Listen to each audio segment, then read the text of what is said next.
Yo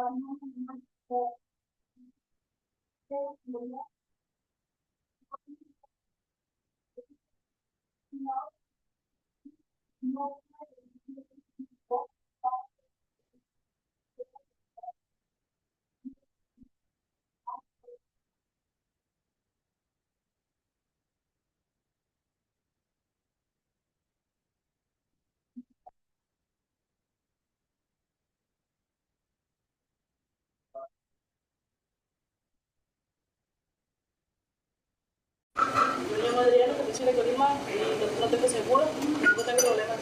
Soy de Nayarit, por mi parte no tengo ningún problema. Trabajo para una dulcería particular, no tiene seguro. Yo soy Pablo López, yo sí tengo seguro y no tenemos problema.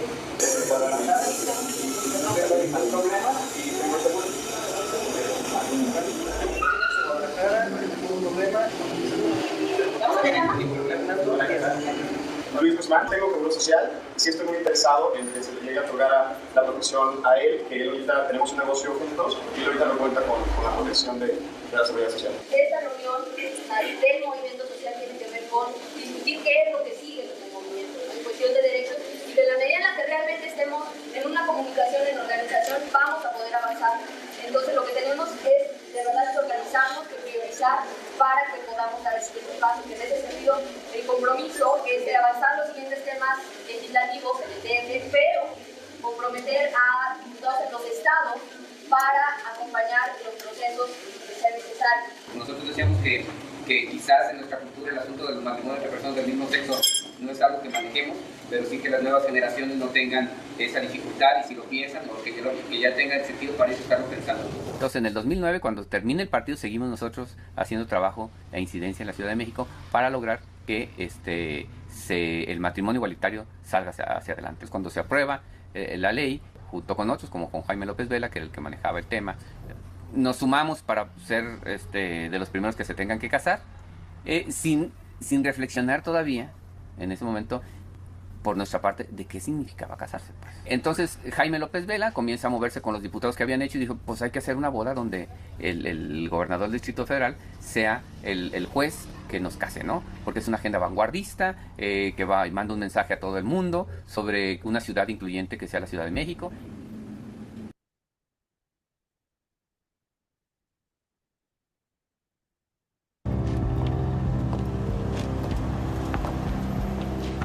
La vez pasada me agarraste desprevenida, pero hoy no. Si se te ocurre volver a tocarme, te voy a reventar las chichis con esto. No es la primera vez que lo hago, bonita. Y me llamo Luciana. ¿Pero qué se traen o qué? Nada, Monique. Aquí poniéndonos de acuerdo. Me gusta que seas valiente. Pero este palo lo vas a hacer en contra de algún cabrón que se quiera pasar de listo contigo, con alguna de las de aquí.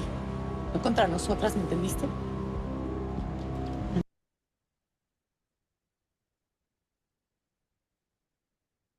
Hola, ¿cómo están todos, todas y todes? Mi nombre es Leonardo Espinosa y el día de hoy vengo a compartir con ustedes un poco de información acerca del trabajo en redes.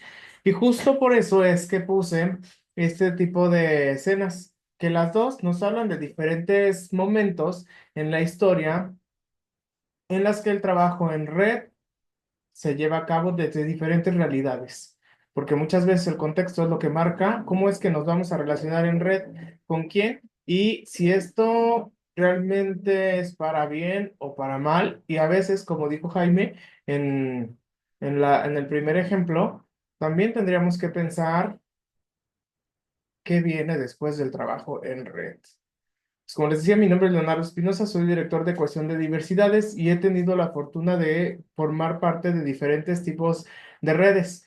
Soy miembro fundador de la Red de Jóvenes Positivos México, que eso sucedió hace muchos años cuando yo era joven. Y ahora quiero compartirles un poco más de cuáles son los puntos más importantes para trabajar en red de una manera segura, pero también efectiva. Para esto quiero mostrarles otra escena que creo que es importante que reflexionemos.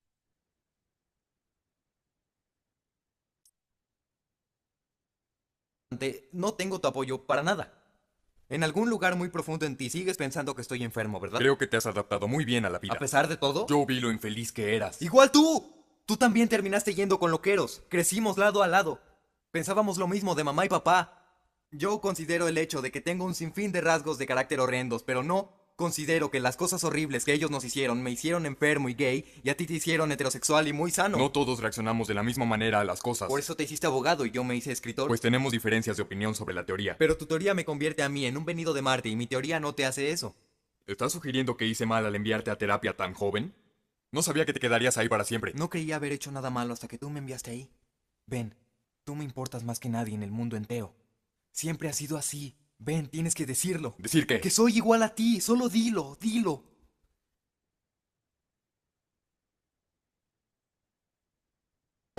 Hay maricas por todas partes. Oye, TJ, él es Rayon. Rayon TJ. Hola. Te dijo hola.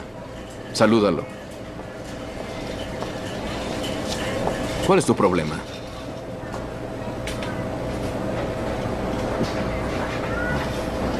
Púdrete.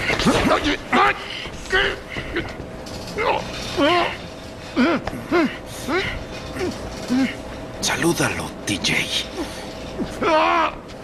Dale la mano, TJ. Salúdalo, salúdalo. ¿Está bien? Ahora te irás y regresarás a tu miserable vida. ¿Mm?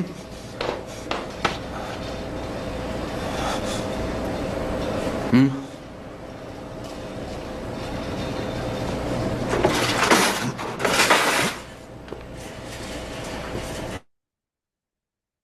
Probablemente ubiquen algunas de las escenas que he puesto ahorita.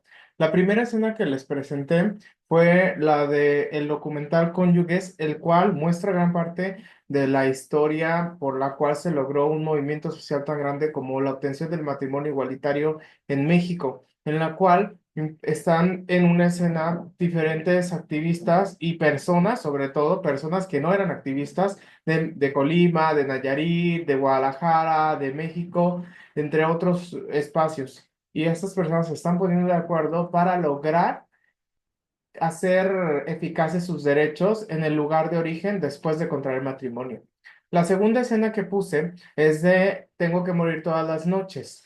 En escena de trabajo sexual que es muy común todavía ver en muchas ciudades de nuestro país, aunque esa escena está ambientada en los años 80, pues en muchos espacios existe una red de trabajo sexual que de pronto tendríamos que ver cómo es que surgió, cómo es que funciona y para qué funciona. Porque cada una de las redes de trabajo o el trabajo en red tiene un objetivo específico, aun cuando ni siquiera tengamos la conciencia de que estamos formando una red. Después puse una escena de Normal Heart. Si ustedes se acuerdan, o bueno, a lo mejor no se acuerdan, esta escena es sobre... ellos dos son hermanos. Y en esta escena, justamente, está... En esta escena justamente están hablando entre ellos acerca de la relación que tienen y cómo es que uno ve al otro. También las redes que nosotros formamos pueden ser redes familiares. Y la familia a veces, como todos, todas, todos sabemos, no solo tiene que ver con quien compartimos lazos de sangre, como podemos ver en la última escena que tiene que ver con Dallas Buyer Club, en la cual de pronto se crea un vínculo específico en que cualquiera de nosotros podemos ver a nuestros pares y tomar acciones para em, detener procesos de discriminación. Porque al final, las redes de trabajo las definen quienes integran estas redes. Pero bueno, quiero que empecemos un poco a reflexionar acerca de qué es una red y cómo es que esta red funciona. Y para eso les quiero compartir un poco de la información que tengo aquí. Bueno,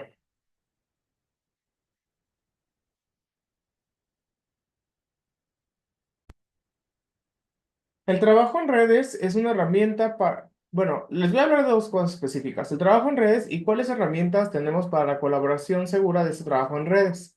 Por ejemplo, en la red que nosotros formamos, que es la red de jóvenes positivos, que ahora tiene otro nombre y que ahora están otras personas que son jóvenes, esta se origina cuando nosotros teníamos la idea de que necesitábamos coordinarnos para impulsar temas de juventud en el contexto de la pandemia del VIH, hace ya más de 10 años.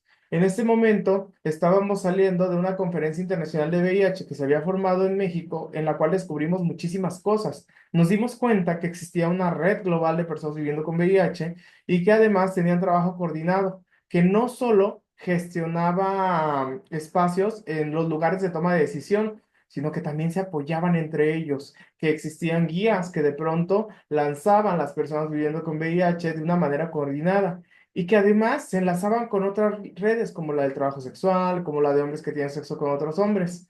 Entonces, vimos nosotros y conocimos juventudes en Latinoamérica, por ejemplo, la red de jóvenes positivos en Argentina. En Argentina en este momento ocurría un fenómeno específico en el cual tomaban fuerza porque después de, por ahí de entre los 80s y los 90s, muchas personas adquirieron VIH por medio de transfusión sanguínea, no existía un análisis para las transfusiones ni las operaciones y algunos otros eventos hicieron que hubiera muchos y muchos jóvenes y adolescentes que nacieron con VIH. Entonces, en esta búsqueda de supervivencia y de protección, buscaron pares con los cuales pudieran compartir estas experiencias que les ayudarían a sobrevivir, a llevar un tratamiento, a poder hablar acerca de qué era lo que se sentía y qué era lo que se veía vivir con VIH. Por eso, en este taller que diseñamos especialmente para cualquiera de ustedes, aquí dice que para profesionales, pero la realidad es que es para cualquier persona que quiera generar una colaboración virtual o presencial segura, con énfasis en la creación de redes de protección para los derechos de las personas trans. Ese es el tema que yo quiero abordar. ¿Y por qué es que le ponemos este apellido a esta creación de redes? Porque es bien importante que cuando vamos a crear una red de trabajo tengamos el objetivo bien fijo. Los objetivos nos marcan un camino que vamos a ir construyendo de cosas que necesitamos para lograr el éxito. Y ese éxito no es ese éxito o ese objetivo se va a reunir por la obtención de diferentes pequeños éxitos. Son como pequeñas batallas que vamos ganando en diferentes ámbitos. Por eso es muy importante nunca perder el objetivo. Y sí, de pronto podemos reunirnos y decir, a ver, a 3 años de que empezamos esto, el objetivo ha cambiado. Por ejemplo, la primera vez que nosotros hicimos o nos reunimos para pensar una red de jóvenes positivos, para nosotros era muy importante tener un encuentro nacional de jóvenes positivos para conocernos, saber quiénes éramos, poder ver cómo podíamos ayudarnos en nuestras ciudades, sobre todo en las ciudades que estaban más lejanas de la urbanización. Sabíamos que Guadalajara, Monterrey y Ciudad de México tenían mucho avance en servicios de salud y también en derechos, pero había otras juventudes en espacios remotos donde se sentían que eran las únicas personas en el mundo que estaban viviendo con VIH.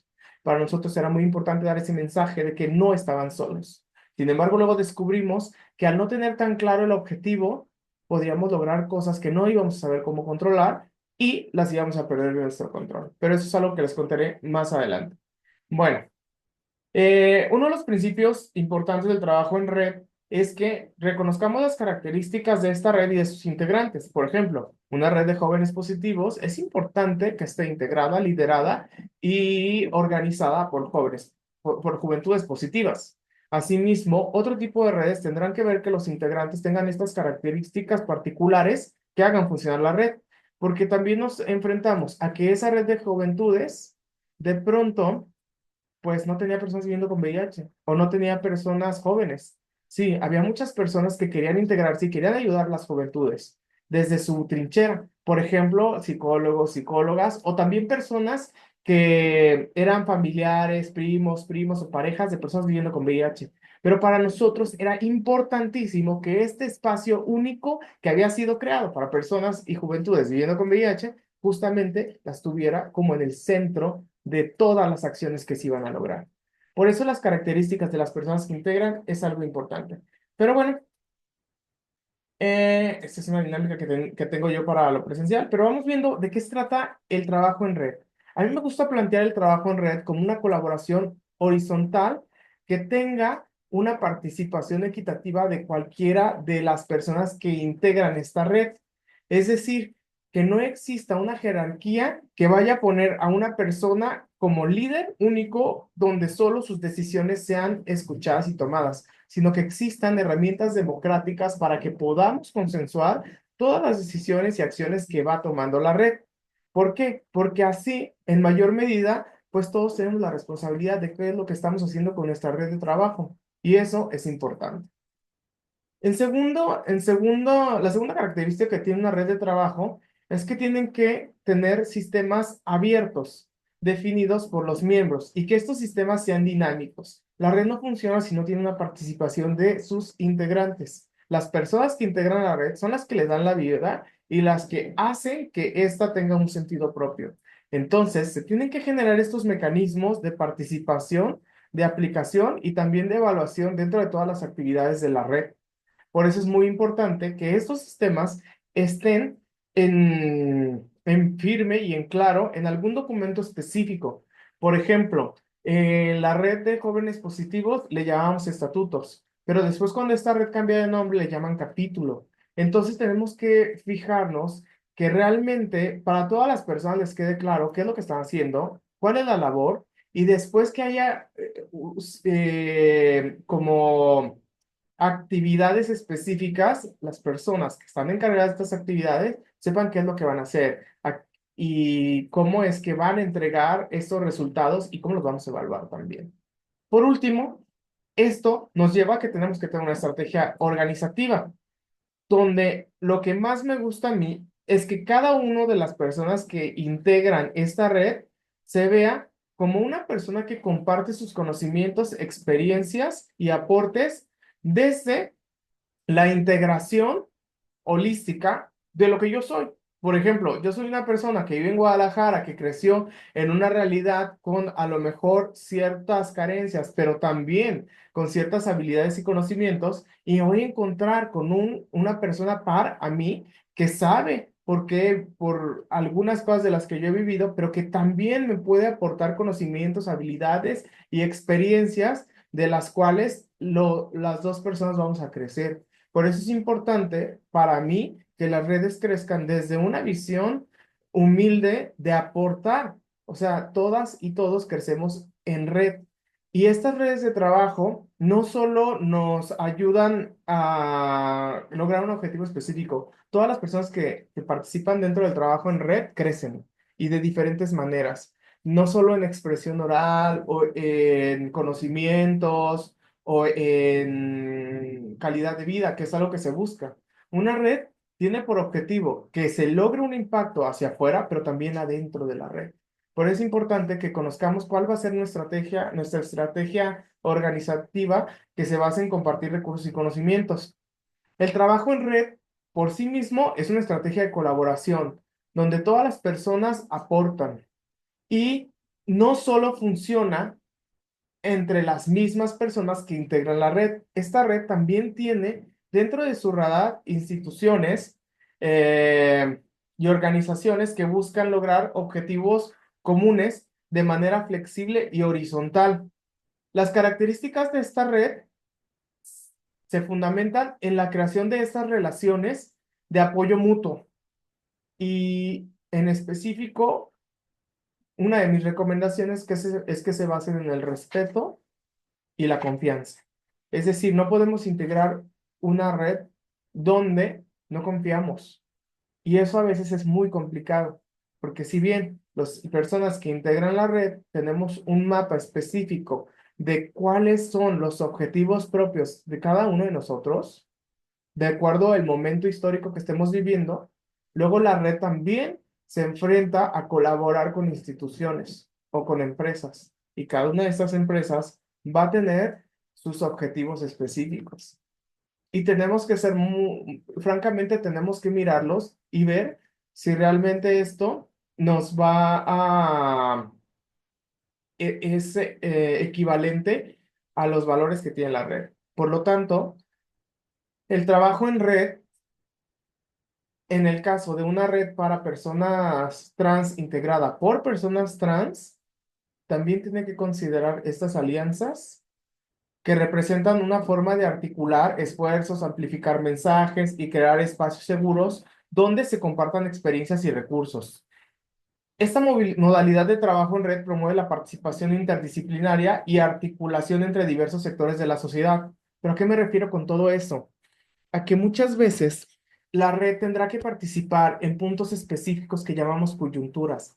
Por ejemplo, imaginemos que hay una marcha de la diversidad sexual, ¿verdad?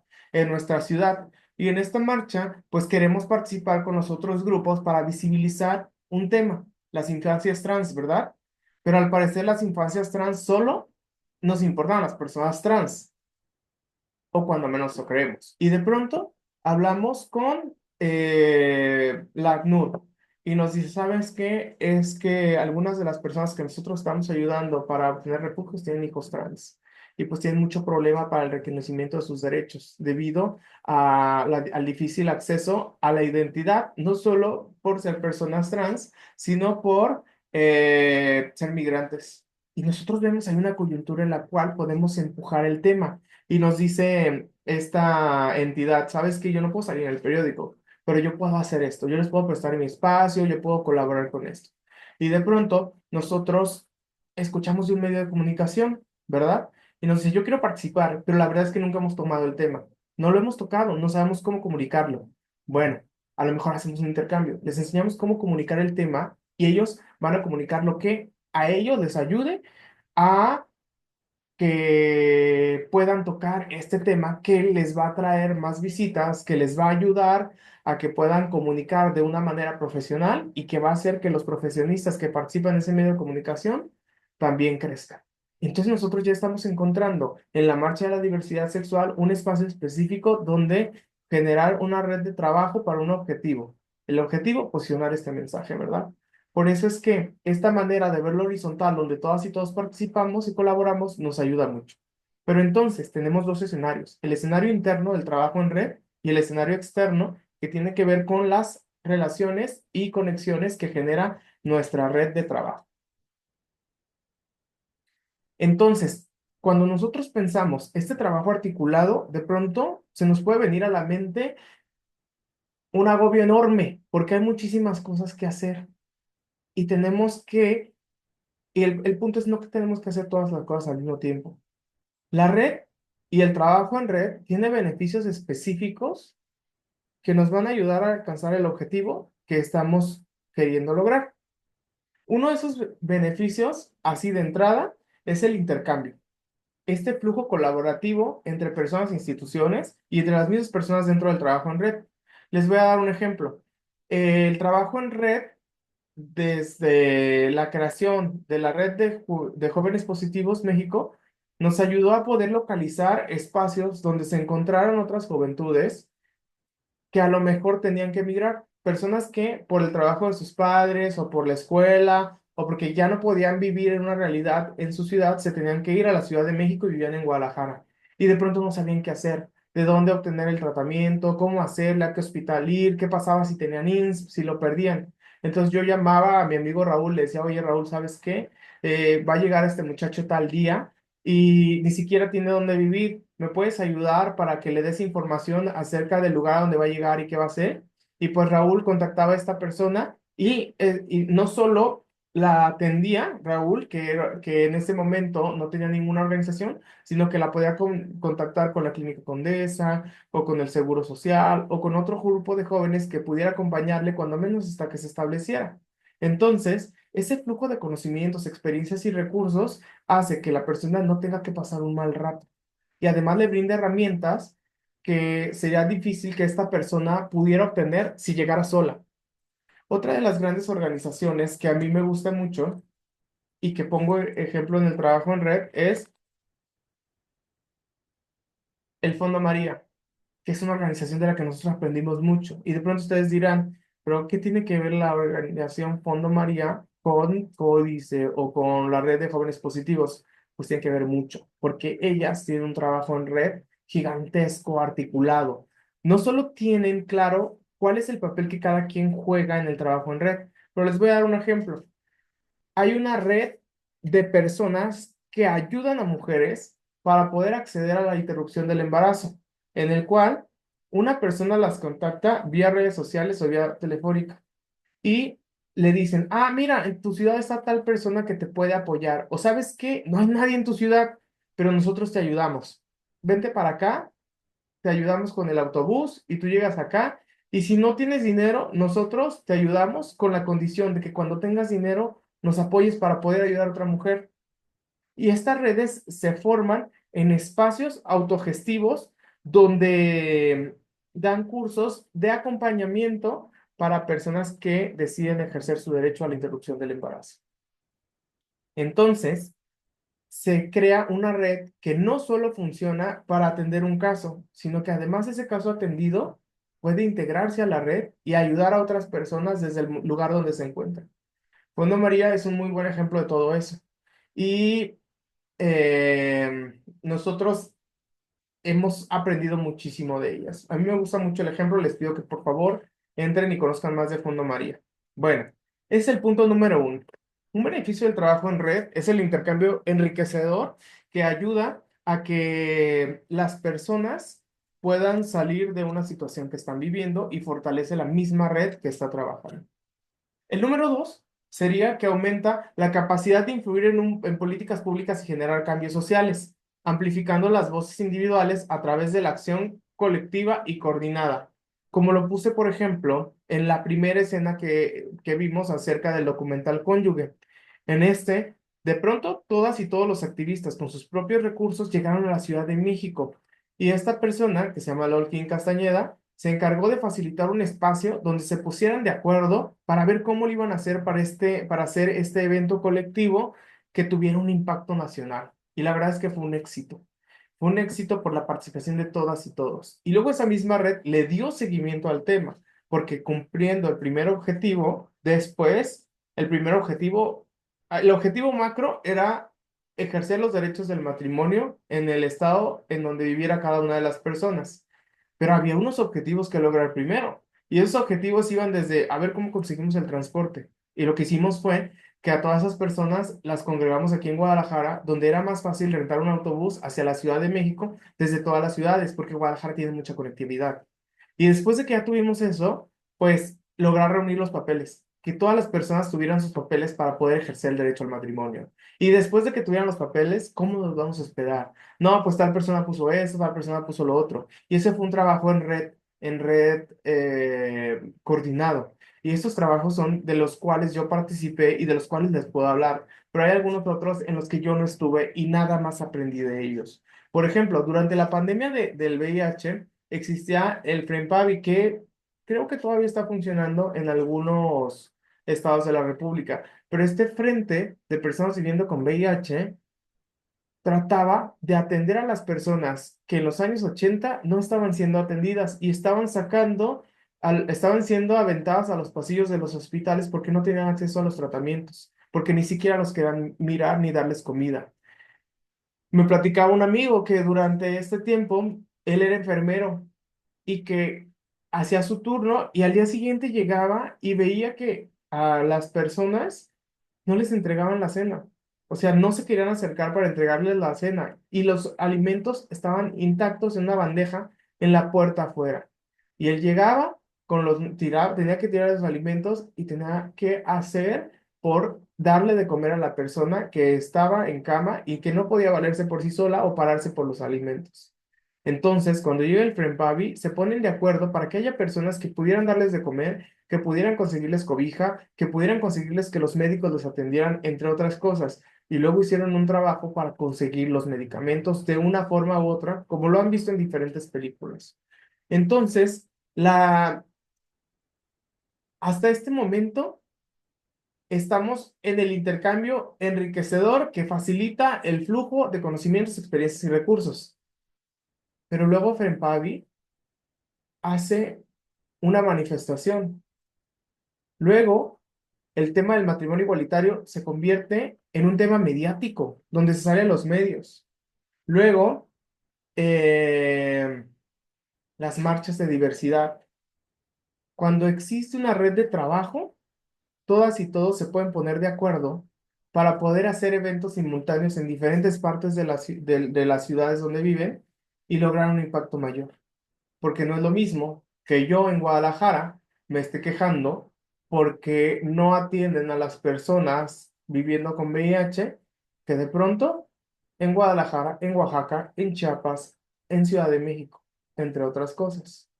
Esta red también se ha utilizado y ha sido muy efectiva, por ejemplo, para visibilizar los crímenes hacia las personas trans, sobre todo los transfeminicidios.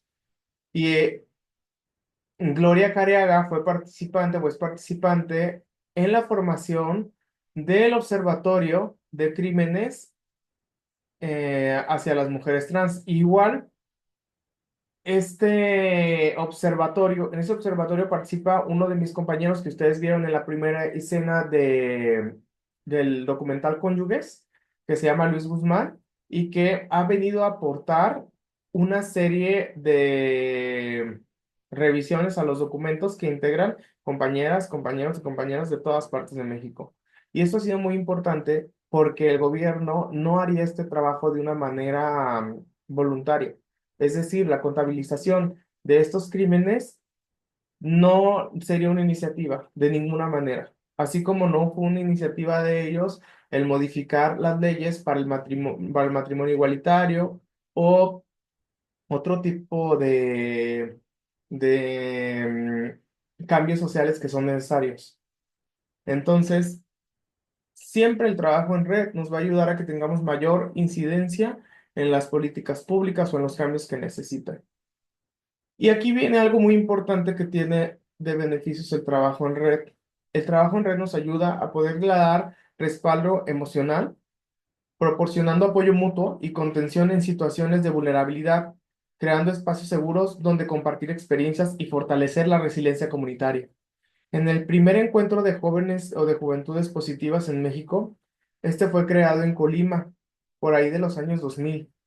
Y yo me acuerdo que fue conocer realidades que nunca habíamos imaginado. Eh, Había niñas, adolescentes y jóvenes, algunos que nacieron con VIH, otras personas que lo adquirieron en la juventud o en la adolescencia, y otras personas que estaban pasando por situaciones muy complicadas. Y en el trabajo que hicimos en ese encuentro, no solo les ayudó a darse cuenta de que no estaban solas, sino que además el escuchar cómo otras personas hicieron para salir de estas circunstancias les ayudó para poder romper ciertos miedos que no les dejaban tener una muy buena calidad de vida. Y estas conexiones no solo se hicieron durante el evento, sino que perduraron y son amistades que aún conservo hasta el día de hoy. Yo creo que el trabajo en red nos brinda experiencias que cambiarán nuestra vida para siempre y aprovecharlas no solo nos da un beneficio en el momento, sino tiene un beneficio a largo plazo.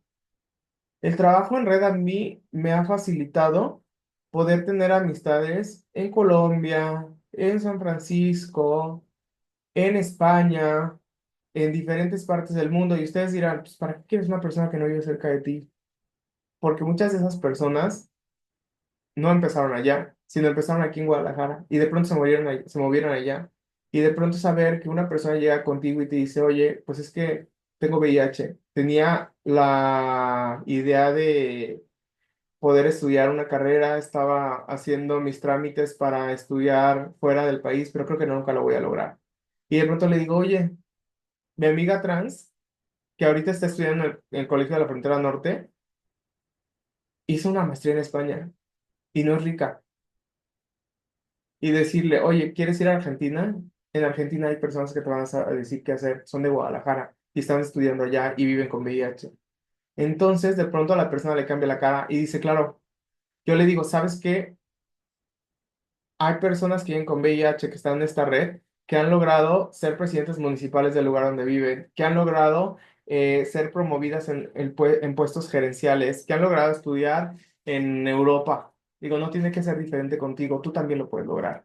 Y que vean y que realmente conozcan a estas personas hace que realmente el trabajo en red sea una herramienta para entender que podemos lograr los sueños que tenemos. Y creo que en este caso el respaldo emocional es fundamental dentro del trabajo en red. Bueno, yo he tenido la oportunidad de colaborar en este trabajo en red, por ejemplo, con Impulso Trans y con ACNUR. Y hemos llevado casos en conjunto en donde a lo mejor no nos hablamos mucho ni muy seguido, pero cada uno de nosotros sabe cuál es el papel que tiene que hacer. A lo mejor lo recibe Isaac y me dice, oye, y le digo, "Oye, Isaac, tengo despensas que le puedo dar, le podamos ayudar a hacer su currículum, le podemos ayudar a darle un kit de esto, un kit de lo otro, y la podemos conectar con tal y tal empresa". Y Isaac dice, ah, qué padre, y ya llega aquí a Códice. Y luego la ACNUR me dice, oye, fíjate que necesitamos ayuda para esta persona que no tiene tales documentos. Y yo le digo, ah, sí, lo podemos hacer de esta manera. Entonces eso hace que la persona tenga que dar menos vueltas y que pueda lograr lo que siempre soñó y que pensó que nunca iba a poder porque es una persona trans y está migrando.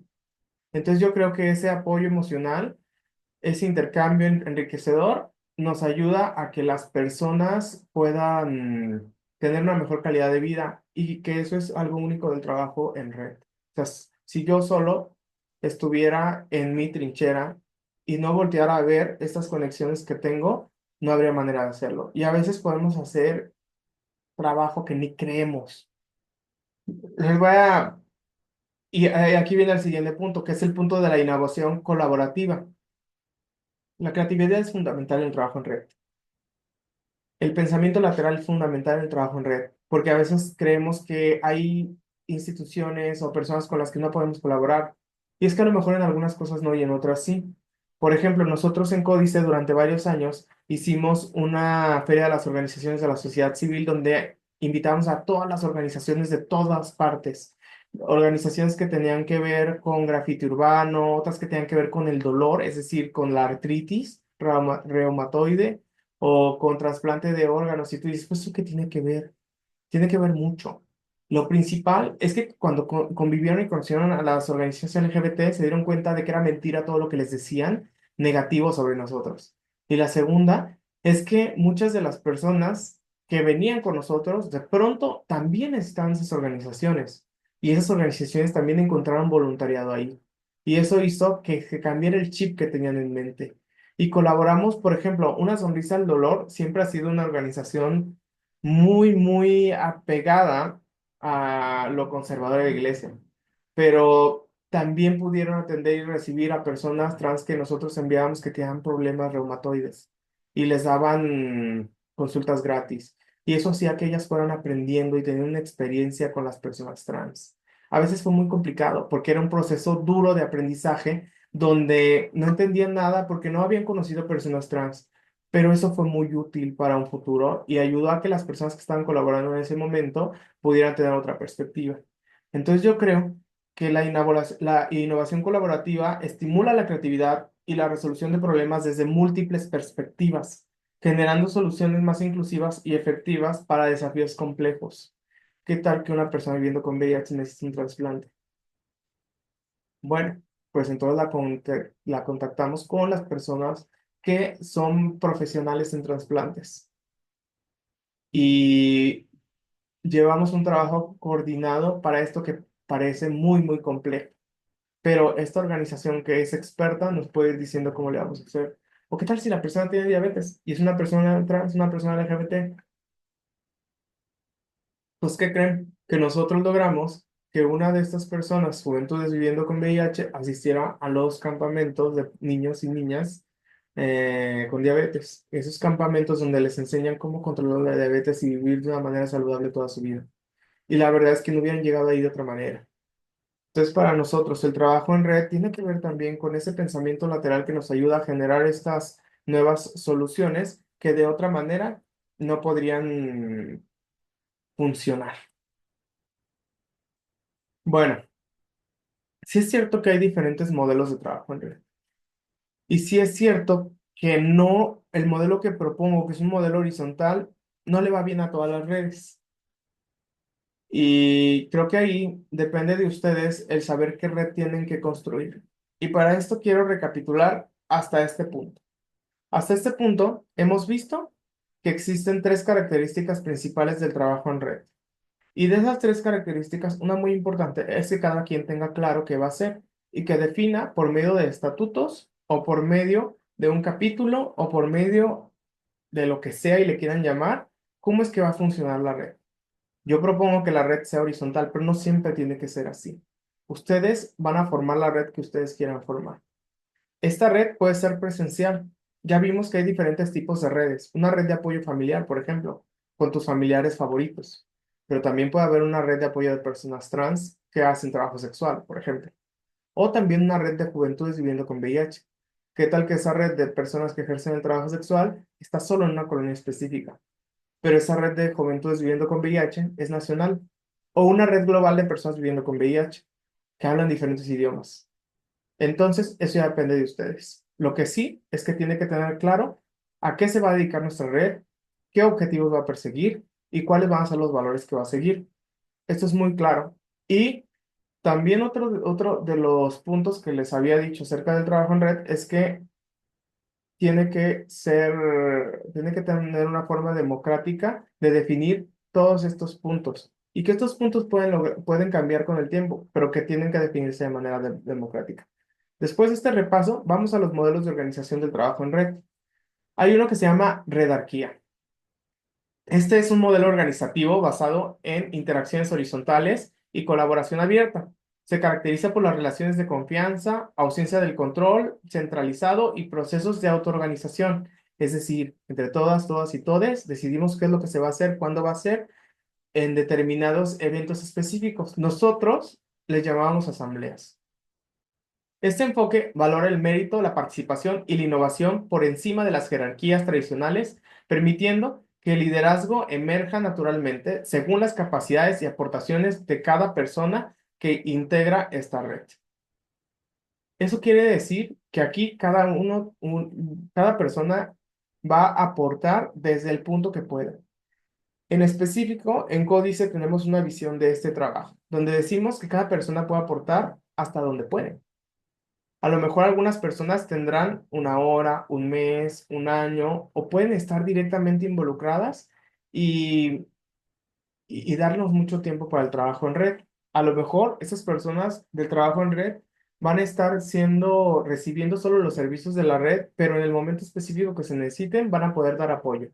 Por ejemplo, también nosotros formamos una red de personas viviendo con VIH muy local aquí en Guadalajara. Y me acuerdo que en ese entonces de pronto había problemas de tratamiento. Y publicábamos, ¿sabes qué? Es que a tal persona la asaltaron y le robaron su tratamiento y le faltan 10 pastillas. Y alguien de pronto decía, yo tengo 10 pastillas y yo se las voy a dar. Porque a mí me cambiaron el tratamiento y me quedó un tratamiento anterior que es el que usa. Ah, bueno, esa persona solo participó una vez en un año. Y sabemos que esa persona está ahí. Y sabemos que esa persona integra la red. Y sabemos que es buena para eso. Habrá personas buenas para otras cosas. Pero insisto, eso depende de lo que ustedes quieran para su red y cómo la quieran integrar.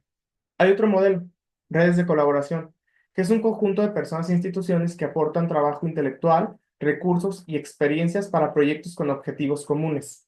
Estas redes suelen organizarse en torno a temas específicos, como la defensa de derechos, educación o apoyo comunitario. Se caracteriza por su flexibilidad y capacidad para adaptarse a diferentes contextos, permitiendo que los miembros participen según sus posibilidades y fortalezas particulares. ¿Qué quiere decir eso? Lo del matrimonio igualitario. La verdad es que todas las personas que nos reunimos para el matrimonio igualitario, la mayoría no nos conocíamos. Algunos habíamos escuchado y colaborado, por ejemplo, nosotros con las personas de Colima. Pero había personas que ni siquiera eran activistas y se juntaron específicamente para lograr el matrimonio igualitario. Y después de eso, la red se disolvió y solo siguieron algunas células haciendo lo que se tenía que hacer. En el caso de Códice, lo que hicimos fue asegurarnos de que en cada estado de la República del cual habíamos llevado personas, se fueran las personas a registrar al Seguro Social para empezar a ejercer sus derechos. Y se acuerdan que pues ganamos un recurso aquí en Guadalajara para que pudieran darle seguro social a el esposo de Luis Guzmán, que se llama Genaro Martínez. Pero también logramos eso en otras partes. Y empezamos a hacer una labor para que existiera el matrimonio igualitario en los estados. sobre todo los que nos quedaban más cerca, como Colima, Nayarit, entre otros, capacitamos personas para que llevaran amparos. Y eso nos ayudó para que se creara jurisprudencia y de pronto hubieran otro tipo de cambios que atrajeran la participación de la Suprema Corte. Por ejemplo, en este trabajo en red, la Comisión Nacional de Derechos Humanos fue pieza fundamental para la aprobación del matrimonio igualitario aquí. En este trabajo en red, sabíamos que cada uno de nosotros tenía un papel específico. Me acuerdo que en ese entonces nos dijeron, por favor, va a haber gente diciendo cosas en contra del matrimonio igualitario. Estamos trabajando en una estrategia. Esta es la estrategia. No se tiene que saber la estrategia. No hagamos ruido y lo vamos a lograr de esta manera. Y me acuerdo que guardamos silencio durante unos meses y de pronto aparece la Suprema Corte. Y el Estado de Jalisco ya no tuvo nada que hacer. Tenía que cambiar la ley. Y es así como la cambió. De manera indirecta por participación de la Comisión Nacional de Derechos Humanos. Ya luego, si alguien quiere oír más de esa historia, pues les puedo decir quién se las puede contar de manera directa, porque tampoco es el tema. Muy bien. Algo importante es que dentro del trabajo colaborativo de las personas trans, estos modelos ofrecen alternativas poderosas para las estructuras jerárquicas tradicionales, facilitando una participación más equitativa y representativa de diversas experiencias y necesidades. ¿A qué nos referimos con esto? Bueno, sabemos que las instituciones de gobierno tienen un orden jerárquico, ¿verdad? Pero si nosotros queremos hacer una red de trabajo para lograr los derechos de las infancias trans, entonces a lo mejor tenemos que ver de la estructura jerárquica de diferentes instituciones, quiénes son las piezas claves que tenemos que atraer como aliadas o aliades para que este trabajo colaborativo funcione. Porque, a ver, de nada nos serviría. Y voy a citar este trabajo en red. Nosotros tenemos trabajo en red en el COSIDA Jalisco, ¿verdad? Somos parte de la vocalía. Pero de pronto nos mandaban al secretario de no sé qué, que hacía no sé cuál, y que no tenía ningún poder para toma de decisiones, que no sabía del tema y que nada más fue a calentar la silla. Y que qué logró nada. Entonces, pues de nada nos sirve estar gastando nuestro tiempo y nuestros recursos en hacer juntas con alguien que dentro de la estructura jerárquica no tiene ninguna participación y no va a cambiar nada. Y eso nos pasó en la anterior administración, por ejemplo, con la Dirección de Diversidad Sexual, donde en ese tema no tuvo ninguna injerencia y no podía hacer nada. Más bien nosotros necesitábamos titular que el titular de otra dependencia fuera, como por ejemplo el secretario de Salud. O, por ejemplo, el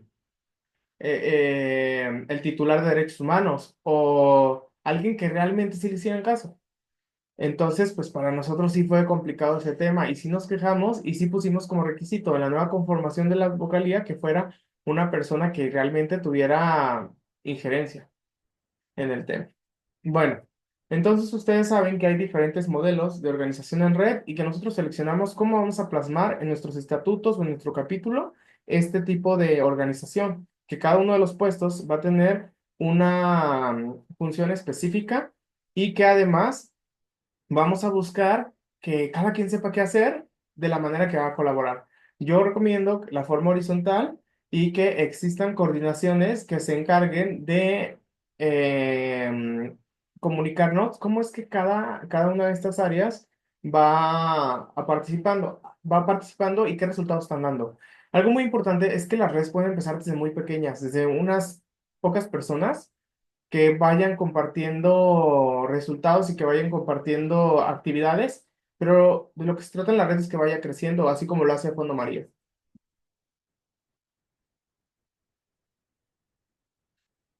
Ahora venimos a este punto. Herramientas digitales para el trabajo en red. Bueno, yo propongo una serie de herramientas que nos van a ayudar a que estos estatutos que nosotros pusimos, o este capítulo que va a definir las funciones de la red, que va a decir cuáles son los objetivos, cuáles son los valores, cuál es la misión y la visión de esta red funcione más fácil y más eficaz.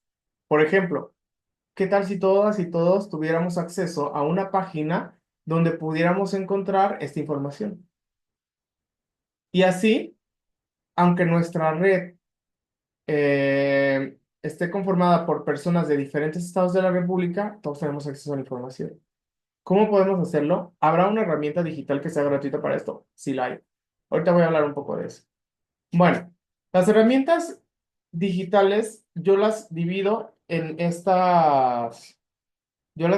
diferentes como funciones que pueden tener.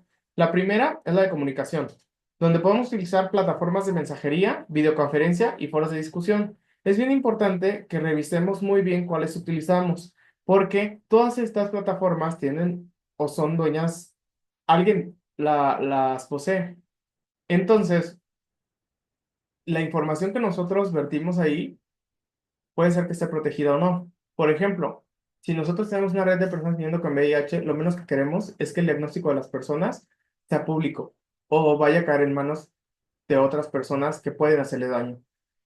Por ejemplo, yo que atiendo y acompaño casos de personas viviendo con VIH, utilizo un cifrado específico para los mensajes y no guardo los nombres de las personas que estoy atendiendo por si alguien me robara mi teléfono. Y para mí eso es muy importante porque la información tiene que quedar de manera confidencial. Otro de los puntos para los cuales nos sirven estas herramientas digitales es la gestión de proyectos, que son herramientas para organizar tareas, establecer plazos y monitorear avances. Y el número 3 es la seguridad, aplicaciones para proteger la privacidad y garantizar la comunicación segura. Es decir, a lo mejor sí tenemos información que sí merezca estar protegida, y necesitamos un software que nos ayude a encriptar eso. Y las otras que son de almacenamiento. ¿Será lo mismo que nosotros tengamos en un Google Drive nuestra base de datos? ¿O que la tengamos en Dropbox? ¿O a lo mejor ninguna de estas dos opciones es segura? Bueno, lo importante aquí es que las tecnologías de la información y comunicación nos ayudan a hacer eficiente nuestro trabajo, a estar cercanos unos de otros, ¿verdad? Y que han revolucionado la manera en la que colaboramos, que eliminan barreras geográficas y temporales para las personas trans y sus organizaciones. Esas herramientas representan un medio crucial para conectarse, compartir recursos y coordinar acciones. Eso lo sabemos. Y es perfectamente entendible, pero a veces no sabemos quién nos está viendo, si esta transmisión es pública o no, o en manos de quién van a caer nuestros datos, y eso es muy importante, porque puede hacer que se filtre información que no quisiéramos que se filtre, sobre todo en el tema de infancias o de personas viviendo con VIH. El entorno digital en el que vivimos nos ofrece diferentes herramientas gratuitas que podemos utilizar. Inteligencia artificial, tenemos nosotros Gemini, tenemos nosotros Copilot, ChatGPT, ¿verdad? Pero a ver, ¿cuál puede ser más segura para nosotros, para nosotros? Es fundamental que seleccionemos plataformas que no solo nos faciliten la colaboración efectiva, sino que también garanticen la privacidad y la seguridad de comunicaciones potencialmente sensibles. Y en el trabajo coordinado, eso es muy importante, porque no queremos que nuestros datos o nuestra información caiga en las manos equivocadas. Eh, Sobre todo, que pueda afectar a nuestras familias. Bueno, lo primero que yo les puedo decir o recomendar es el navegador que se llama Tor Browser, que nos ofrece navegación anónima y segura. Si ustedes conocen los navegadores, podemos hablar acerca del Chrome, podemos hablar del Microsoft Edge, pero también de muchos otros, como el Mozilla, de muchos otros navegadores, que son estas ventanitas como la que ustedes están viendo aquí, donde donde nosotros vemos las páginas de Internet. Tor es un navegador que nosotros podemos utilizar de manera anónima y su logotipo es una cebollita. ¿Y para qué nos sirve? Nos sirve, tiene capas. ¿Y a qué me refiero con capas? Capas de encriptación que hacen que nuestros datos no sean fácilmente rastreables. Les voy a enseñar cómo se ve. Esta pantalla que ustedes ven es el Tor. Y así se ve, y ese es su logotipo, ¿verdad? Y tiene su propio buscador. Y nos ayuda a que nosotros podamos tener encriptada nuestra identidad para lo que sea que queramos utilizarlo. ¿Qué cosas no podemos hacer con el Tor? Bueno, funciona con cualquier otro de los buscadores. Pero ¿qué no podemos hacer? Si nosotros ponemos nuestros datos en el buscador y alguien rastrea esa conexión, por ejemplo, que abramos nuestro Facebook ahí, ¿verdad? Bueno, pues eso sí va a ser rastreable. Pero de otra manera, nosotros podemos utilizar este buscador para para hacer trabajo en red de manera anónima. ¿Qué nos ofrece? Anonimato en línea. Todo lo que nosotros metemos ahí es cifrado. No sé si han visto el anuncio de WhatsApp donde dice, nadie, ni siquiera nosotros podemos leer tus mensajes porque están cifrados. Pues de esa manera se convierte en un código específico que nadie puede leer. Hay cierta comunicación que nosotros hacemos que no está cifrada. Por ejemplo, algunos formularios envían la información de los formularios directamente a esta parte que nosotros vemos aquí y nuestros datos pueden ser leídos por cualquier persona. Pero en cambio, en el navegador Tor, eso es cifrado. Todas las personas pueden tener acceso a Tor desde diferentes redes y ciertos países y nos ayuda maneras de no ser rastreables en el país en el que nosotros estamos y se protegen las actividades que nosotros tenemos. Por ejemplo, a lo mejor yo tengo una cuenta en la que no estoy utilizando mi nombre real y con esa cuenta nos estamos comunicando por medio del navegador Tor y de esa manera nosotros podemos compartir información. Eso hace que sea una herramienta especial para activistas y defensores de derechos humanos. Además, se instala bien fácil, se puede instalar en el teléfono, se puede instalar en Windows, Mac, Linux y Android. Y ahí yo les recomiendo que tengan un celular para el trabajo y otro celular para la vida social. Es decir, todas mis aplicaciones yo las tengo en un celular y para mi trabajo tengo otro celular. ¿Por qué? Porque a veces instalamos cosas que abren la ventana para que nuestros datos se caigan en manos que no queremos. Por eso es que hay que tener las dos cosas separadas.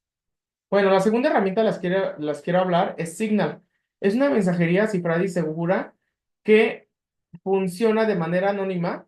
Tiene un cifrado de extremo a extremo que garantiza que solo la persona que emite y la persona que recibe puedan leer los mensajes. Se pueden hacer grupos aquí. Enviar mensajes efímeros que desaparecen una vez que se hayan leído y que eso aumenta la privacidad y que además nos ofrece mensajes de texto, llamadas de voz y video, compartir archivos, imágenes y videos sin que Mark Zuckerberg o un exfuncionario de los Estados Unidos los estén leyendo. Además tiene una interfaz muy parecida a las otras mensajerías que nosotros hemos revisado. Por ejemplo, si tú has usado WhatsApp, pues es muy parecida. José, estoy ocupado en Códice. Gracias. Bueno, una disculpa, ¿eh? Es una mensajería muy parecida al WhatsApp y van a encontrar que es muy familiar. Nosotros podemos, la verdad es fácil de usar. Lo que les recomiendo es que se vean un tutorial y fácil la pueden instalar y es gratuita. Y por ejemplo, se pueden crear grupos de diferentes maneras y son muy confidenciales. No necesariamente tienen que tener su número telefónico y es más segura que Telegram, por ejemplo. Bueno, regresando. La otra herramienta que yo les recomiendo, pues son diferentes aplicaciones para seguridad digital. Una de ellas es Orbon, que es una aplicación proxy que permite enrutar el tráfico de otras aplicaciones a través de la red de Tor y funciona en dispositivos Android, extendiendo la protección del anonimato a todas tus aplicaciones móviles.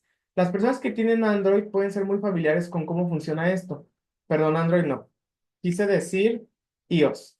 Por ejemplo, iOS nos ofrece que se encripte la ubicación en la que estamos. Y por ejemplo, nadie sepa si nosotros estamos desde Guadalajara haciendo algo y nos da una ubicación random. Pero si no tenemos iOS, pues podemos utilizar esta otra aplicación, así como muchas otras. Lo que tenemos que verificar es que gratuitas hay pocas, muchas son de paga y muchas no son seguras. Entonces hay que revisar cuál sí va a ser segura. Pero para todo este tema necesitaríamos una segunda sesión. Lo importante es que ustedes sepan que ustedes pueden tener ese tipo de conversaciones o ese tipo de trabajo sin que los esté rastreando el mismo gobierno. Ya supimos, por ejemplo, que durante el gobierno de Enrique Peña Nieto se contrató un software específico, pero en el estado de Jalisco. Bueno, entonces debería de decir que durante el gobierno de Alfaro, bueno, ese fue un gran escándalo porque había un software de espionaje. Entonces es mejor estar protegidos de eso. Existe también ustedes pueden revisar más información. Yo nada más les pongo las herramientas para que ustedes las puedan investigar y también me pueden contactar después. Tenemos Virar, que es un sistema de mensajería que funciona sin servidores centrales, utilizando Bluetooth o Wi-Fi para la comunicación directa entre dispositivos que tienen esta aplicación instalada. Es decir, no va a un servidor, porque toda la información que ustedes tienen se va a un servidor que está en quién sabe dónde, como Singapur o Filipinas o no sé qué, y ya luego regresa a otro dispositivo. Eso quiere decir que en ese transcurso la información puede ser vista por otras personas. Y por último, Jitsi Meet, que es una plataforma de videoconferencias de código abierto que no requiere registro y ofrece cifrado para las reuniones. Es ideal para encuentros virtuales seguros sin necesidad de crear cuentas o instalar software adicional. Es accesible en estas direcciones que pongo aquí. Estas herramientas son complementarias, pueden ofrecer significativamente una mejora en la seguridad digital de las organizaciones, sobre todo las de las personas trans, comunicaciones y facilitando encuentros virtuales seguros, incluso en circunstancias adversas. Creo que la identidad en el tema de personas trans es algo muy importante y creo que la información que nosotros ponemos aquí a veces tiene que ver con la vida o la muerte de las personas que están siendo involucradas. Por eso, creo que es importante que nos demos cuenta que el trabajo en red tiene que estar bien definido en papel, pero también nos llama a que en el ámbito digital las herramientas que usemos sean seguras. Por eso es que les traje estas herramientas que están aquí. Este también era algo que tenía para la presencial, pero no.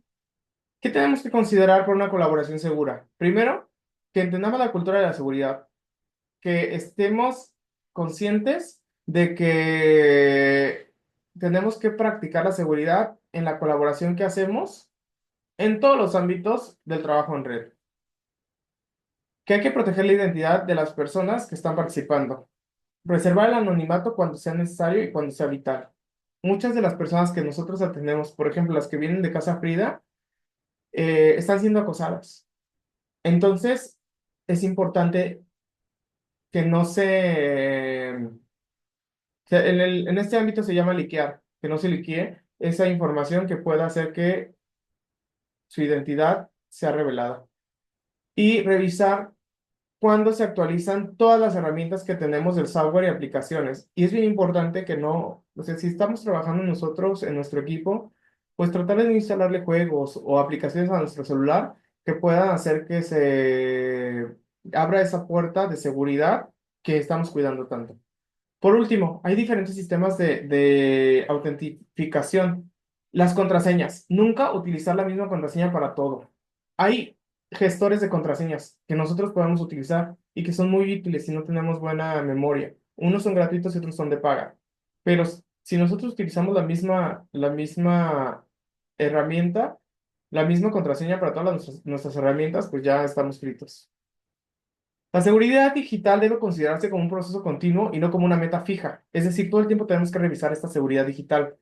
Para las organizaciones de las personas trans, sobre todo de las que depende la vida de la persona, esta precaución es importante, dado que las personas que integran esta red pueden tener riesgos específicos relacionados con su identidad. Hay que recordar que la seguridad más robusta puede verse comprometida por el eslabón más débil de la cadena. Por ello, es fundamental que todos los integrantes de la red comprendan la importancia de estas prácticas y la implementen consistentemente en su trabajo diario. Hay otros recursos adicionales. Por ejemplo, existe una aplicación que se llama VeraCrypt que nos ayuda a encriptar toda la información que tenemos. Imagínense que tengamos un directorio de personas que integren. Pues lo encriptamos. Y con esa herramienta nosotros podemos crear archivos encriptados y con una clave desencriptarlos para cuando los vayamos a utilizar. Es como un microbaúl que hace que se genere nuestro equipo. Em, Definamos qué herramientas vamos a utilizar. Hagámonos expertos y expertas en esas herramientas, expertes. Es decir, mientras más las utilizamos va a ser más fácil. Esas aplicaciones y plataformas fundamentales para la colaboración segura que hemos explorado durante este taller son sobre el inicio. Elijan sus favoritas y sobre todo compártanlas con otras redes. Pregúntenle a otras redes cómo las utilizan. Elijan su modelo de red específico. ¿Qué enfoque organizativo puede adaptarse a las necesidades que ustedes tienen como red? Y sobre todo, ¿cuáles son las necesidades de la comunidad trans para este trabajo? ¿Y con quiénes pueden hacer alianzas? Hay que tener cerca nuestras alianzas y ver cómo hacemos para debilitar a los que no son nuestros aliados. El último es tener comunidades activas, ver cómo le hacen otras redes. Hay grupos internacionales trabajando en la intersección de derechos trans, privacidad digital y colaboración segura. A veces no son organizaciones trans, pero tienen información que podemos utilizar. Códice ha participado con otras organizaciones que no tienen nada que ver, algunas son de protección del ambiente y nos han enseñado muchísimo acerca del trabajo en red y la protección digital. En estos dos temas es fundamental que escuchemos y que participemos. Y por último, quiero agradecerles su participación en este taller. Les invito a que exploren. A lo mejor yo exploro una herramienta y tú exploras otra y nos hablamos y podemos decir cómo las vamos a utilizar estratégicamente para que consigamos los objetivos. Hay que recordar que nunca se acaba la seguridad digital y que el trabajo en red es un proceso continuo de estar revisando si está funcionando bien y reparar lo que no está funcionando bien. Y lo que sí funciona, no hay por qué repararlo. Estos temas los podemos profundizar de muchas maneras. Una es hablando entre nosotros, pero otra también es buscando diferentes tutoriales en internet que nos pueden ayudar a conocer nuevas herramientas, incluso participar en conferencias o en algunos otros escenarios que no tienen nada que ver con el movimiento nos ayuda. Por ejemplo, Talentland. Yo aprendí muchísimo en el Talentland pasado y me acerqué con los organizadores que simpatizaban con el movimiento y me dieron una entrada para un día y eso me ayudó muchísimo. Hay empresas que nos pueden ayudar. HP yo creo, escuché que tenían una alianza con ustedes, entonces creo que acérquense a ellos, hablen acerca de las herramientas y revisen qué pueden utilizar. Microsoft también. Recuerden que juntos podemos construir redes de trabajo más seguras, eficientes y solidarias para protección de los derechos de todas, todos y todos, pero sobre todo las personas trans. Y creo que este trabajo es un trabajo continuo. Espero que mi participación no haya sido aburrida, sí les aporte algo, porque tengo muchas ganas de que esto sí funcione. Les agradezco muchísimo, me hubiera gustado estar con ustedes en línea, pero también es importante que esto llegue de alguna manera a otra. Yo soy Leonardo Espinosa y me pueden encontrar en mis redes sociales como @leoncito_le, así un leoncito que lee con doble E, o también en la página de Códice, www.codice.org.mx. Quiero agradecer a Isaac por haberme invitado y pues muchísimas gracias. Hasta la próxima.